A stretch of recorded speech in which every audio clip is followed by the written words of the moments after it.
আসসালামু আলাইকুম প্রিয় শিক্ষার্থীরা, আজকে আমরা যে বিষয়টা দেখব নবম শ্রেণীর ডিজিটাল প্রযুক্তি তোমাদের যে বিষয়টি আছে এই বিষয়ের অভিজ্ঞতা ১ সেশন ২ বাস্তবতার ভিন্নতা। এই অংশের আমরা ব্যবহারিক যেই কাজটা আছে সেই কাজটা দেখব, কারণ বাদবাকি যেই বিষয়গুলো আছে এগুলো হয়তোবা তোমাদের স্যাররা ক্লাসে আলোচনা করবেন, কিন্তু ব্যবহারিক কাজটা হয়তোবা বিভিন্ন স্বল্পতার কারণে অনেক প্রতিষ্ঠানে দেখানো সম্ভব নাও হতে পারে, সেই জন্য আমি ব্যবহারিক কাজটা দেখিয়ে দিব। তো এইখানে যে বিষয়টা আশা করি সেশনটা তোমরা ভালো করে পড়েছো, যদি পড়ে না থাকো সেশনটি তোমরা আগে ভালো করে পড়ে নিবে। তো এই সেশনে দেখা যাচ্ছে এই কাজটি ল্যাপটপ ও ইন্টারনেট সংযোগের প্রয়োজন হবে। তো যেটা করতে হবে, শিক্ষকের ইমেল ঠিকানা ব্যবহার করে একটি ডক্স ফাইল খুলে বাংলা ফন্ট সিলেক্ট করব। তো আমরা যেটা করব দেখো, মানে অ্যাকচুয়ালি বিষয়টা হচ্ছে যে আমরা ভয়েস কমান্ড ব্যবহার করে আমরা কিছু টাইপিং করব, মানে ভয়েস টাইপিং করব।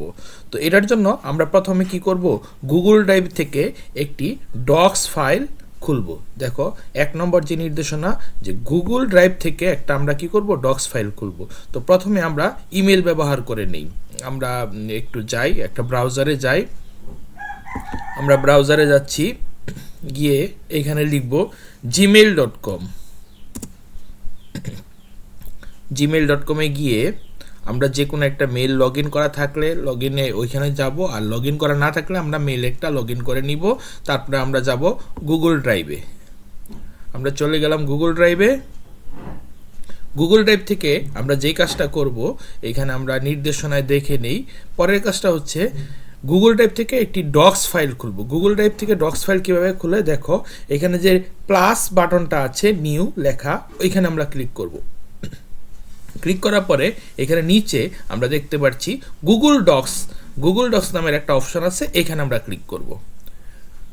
গুগল ডক্স নামের একটা অপশন আছে, আমরা এখানে ক্লিক করব, তাহলে আমাদের ডক ফাইল ওপেন হয়ে যাবে। তারপরে দ্বিতীয় যে নির্দেশনা, সেখানে আমরা দেখতে পাচ্ছি ফাইলের ফন্টে ক্লিক করে মোর ফন্ট অপশনটি সিলেক্ট করব। তো আমরা এই কাজটা করি, ফাইলের ফন্ট যে অপশনটা আছে, আমরা ফন্ট অপশনটা একটু আমরা খুঁজে বের করি, দেখি ফন্ট কোথায় আছে। আমরা এই যে এইখানে ফন্ট, এই যে এটা হচ্ছে ফন্টে ক্লিক করে আমরা যেটা করব, যে মোর ফন্টে ক্লিক করব। মোর ফন্টে আমাদের ক্লিক করা হয়ে গেছে। তারপরে আমরা যেটা করব, যে নতুন একটা পপ আপ আসবে। নতুন একটা পপ আপ অলরেডি আমাদের চলে এসেছে। নতুন পপ আপটা হচ্ছে এই যে এই পপ আপটা চলে এসেছে। তো এখন আমরা যেটা করব, নতুন পপ আপ উইন্ডো আসবে, সেখানে অল স্ক্রিপ্টসে ক্লিক করে বেঙ্গলি সিলেক্ট করব। তো আমরা যেটা করতেছি, যে আমরা এই যে স্ক্রিপ্টস এখানে লেখা আছে, এখানে ক্লিক করে আমরা যেটা করব, যে বেঙ্গলি সিলেক্ট করব। বেঙ্গলি সিলেক্ট করলাম। বেঙ্গলি এখানে আমরা অলরেডি আগে থেকে সিলেক্ট করা আছে, তোমরা যখন প্রথমবার ঢুকবে তখন এগুলা সিলেক্ট করা থাকবে না। তো আমাদের যেই কাজটা সেটা পরে দেখি, পরে কি অপশন আছে, বেঙ্গলি সিলেক্ট করব। তারপরে এখান থেকে আমরা বাংলা ফন্টগুলো আমরা সিলেক্ট করে নিব। বাংলা ফন্টগুলো আমরা এখন সিলেক্ট করে নিই। যেমন আমি এইটা নিচ্ছি, তারপরে নোটো সেন্স বেঙ্গলি, নোটো শেরিফ বেঙ্গলি, তারপরে এটা মিনা, মানে বাংলা ফন্ট যেগুলো আছে এগুলো আমি নিয়ে নিচ্ছি। ঠিক আছে, বাংলা ফন্টগুলো আমি এখান থেকে সিলেক্ট করে দিচ্ছি। সিলেক্ট করার পরে আমার যে কাজটা হচ্ছে, যে আমি দেখো মিনা, তারপরে আত্মা, এগুলো বিভিন্ন বাংলা ফন্ট আছে।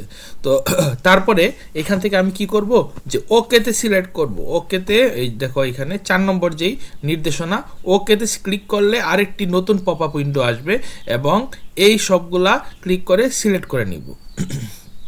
আচ্ছা, তো আমরা এই কাজটা আমরা এখন করব, যে আমরা এখন কি করব, ওকেতে আমরা ক্লিক করব। ওকেতে ক্লিক করলে আমাদের ফন্টগুলো সিলেক্ট করা হয়ে গিয়েছে। এবার আমরা আমাদের ডক্স এর ফন্টের অপশনে গিয়ে বাংলা ফন্টগুলা আমরা সিলেক্ট করে আসলাম, সেগুলো আমরা খুঁজে পাবো, এবং যে কোনো একটা ফন্ট আমরা সিলেক্ট করে নিব। আমরা কি করব এখন, দেখো যে আমাদের যেই কি বলে, আমাদের যেই ফাইলটা আছে, আমাদের এই ফাইলের আমরা কোথায় যাব, এখন এই আবার ফন্টে যাব। ফন্টে গিয়ে আমরা বাংলা ফন্টগুলো সিলেক্ট করে নিয়েছি, সেই ফন্টগুলো আমরা খুঁজবো।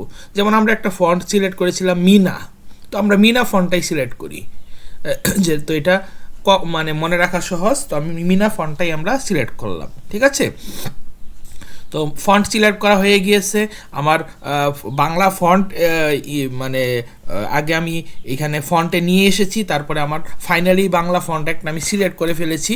এখন যেই কাজটি করতে হবে যে ফন্ট সিলেক্ট হয়ে গেলে কন্ট্রোল শিফট এসে আমরা একসাথে চাপ দিব, আমরা একসাথে কন্ট্রোল শিফট এস চাপ দিব।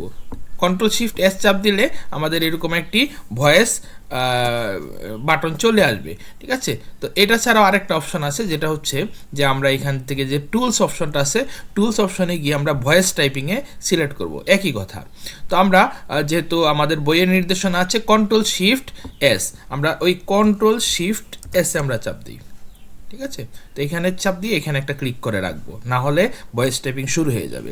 তারপরে যে কাজটা করতে হবে আমরা একটু দেখছি যে এই তিনটা বাটন একসাথে ক্লিক করলে ভয়েস কমান্ড চালু হয়ে যাবে, স্ক্রিনে একটি মাইক্রোফোনের ছবি আসবে, মাইক্রোফোনের উপর আবার আমরা বাংলা ফন্ট সিলেক্ট করার অপশন থাকবে, আমরা বাংলা সিলেক্ট করে নিব। তো আমরা মাইক্রোফোনটে যাই, এই মাইক্রোফোনটে আমরা একটু এই মাইক্রোফোনটে যাচ্ছি, গিয়ে এখানে লেখা আছে ইংলিশ ইউকে, ইংলিশ ইউকে। এইখান থেকে আমরা যেটা করব যে আমরা নিচে বাংলা খুঁজবো, বাংলা বাংলা বাংলা, আমরা বাংলা খুঁজি, একটু দেখি, এই যে বাংলা বাংলাদেশ, এটা আমরা সিলেক্ট করব। তো আমাদের বাংলা সিলেক্ট করা হয়ে গিয়েছে মাইক্রোফোন থেকে, এবং আমরা ফন্টও সিলেক্ট করে ফেলছি। এখন আমরা ভয়েস টাইপিং করব। এখন আমাদের যে কাজটা করতে হবে আমরা দেখি পরের নির্দেশনা কি। এবার মাইক্রোফোনটিতে ক্লিক করলে আমাদের ভয়েস রেকর্ডার হবে এবং সাথে সাথে আমার তৈরি করা ডক্স ফাইলে লেখা হয়ে যাবে। এখন আমি কি করব, এই মাইক্রোফোনটা আবার ক্লিক করলে দেখবে লাল একটি বাটন চলে এসেছে। এখন আমি যা বলবো তা কিন্তু এখানে এই টাইপিং হয়ে যাবে। এই দেখো আমি এখানে যা বলতেছি তাই কিন্তু টাইপিং হয়ে যাচ্ছে, দেখছো? আচ্ছা, যেমন আমি বলছি, আমি একটু স্টপ থাকি, আগে এটুকু আগে মুছে নেই, কারণ এখন আমি যাই বলবো তাই কিন্তু টাইপিং হয়ে যাবে। আমি বাংলায় গান গাই। আচ্ছা, আবার একটু রিভিউ করতে হবে, আমরা আবার একটু পুনরায় আমরা একটু চালু করে নেই। আমি এখন যা বলবো তাই কিন্তু টাইপিং হয়ে যাবে। বাংলাদেশ আমার জন্মভূমি, দেখেছো? মানে এখন তুমি যাই বলবে তাই কিন্তু টাইপিং হয়ে যাবে। আশা করি সম্পূর্ণ প্রক্রিয়াটি বুঝতে পেরেছো।